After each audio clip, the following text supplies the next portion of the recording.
আসসালামু আলাইকুম ওরহমতুল্লাহ। আমি ওয়ালিউল্লাহ বাদশাহ বলছি। সবাই কেমন আছেন? আলহামদুলিল্লাহ। আজকে আমি আপনাদেরকে দেখাবো কবুতর লফটে ছাড়ার আগে আপনি কিভাবে বুঝবেন তারা সুস্থ আছে কিনা, জেনে নিন। সেই বিষয়ে বলছি আজকে, দেখতে থাকুন। এই যে এটা কম বয়সের পায়রি, এটা কিন্তু এখনও বাইর হওয়ার সম্ভাবনা নাই, এই কারণে বাইর হচ্ছে না। এগুলা দেখুন, এই যে ছাড়ার সাথে সাথে বাইর হয়ে চলে যাবে, তাহলে আপনি বুঝবেন এগুলা 100% সুস্থ। দেখছেন, তাড়াতাড়ি চলে গেছে। আর যদি ভিতরে যদি নুয়ে থাকে, জিমাইতে থাকে, তাহলে বুঝবেন এগুলো অসুস্থ। অসুস্থ যদি হয়ে যায়, তাহলে আপনি এখান থেকে তাদেরকে ধরে ধরে আপনার ওষুধ খাইয়ে দিবেন। কারণ ওষুধ যদি না খাইয়ে দেন, তারা ভিতরে মারা যাবে, আপনি কষ্ট পাবেন।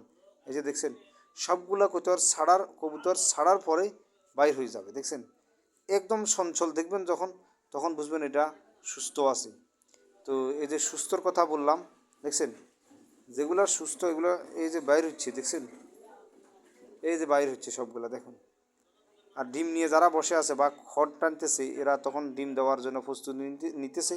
তখন তারা দেখবেন হয়তো ভিতরে তারা করতেছে, তখন বাইর হবে না। এই যে দেখুন, এটা ডিম নিয়ে বসে আছে। আর যেগুলো ছাড়ার সাথে সাথে চলে যাবে, সেগুলো বুঝবেন যেন সুস্থ। তাহলে বুঝতেছেন, যেটা বসে থাকবে, জিমাইতে থাকবে বাসার ভিতরে, লফটের ভিতরে, তাও বুঝবেন এটা অসুস্থ। আর যেটা ছাড়ার পরে চলে যাবে, সেটা বুঝবেন সুস্থ। তাহলে সুস্থ আর অসুস্থ আপনাকে নিশ্চয় আমি বুঝাইতে পেরেছি। সবাই ভালো থাকবেন। আসসালামু আলাইকুম ওরহমতুল্লাহ।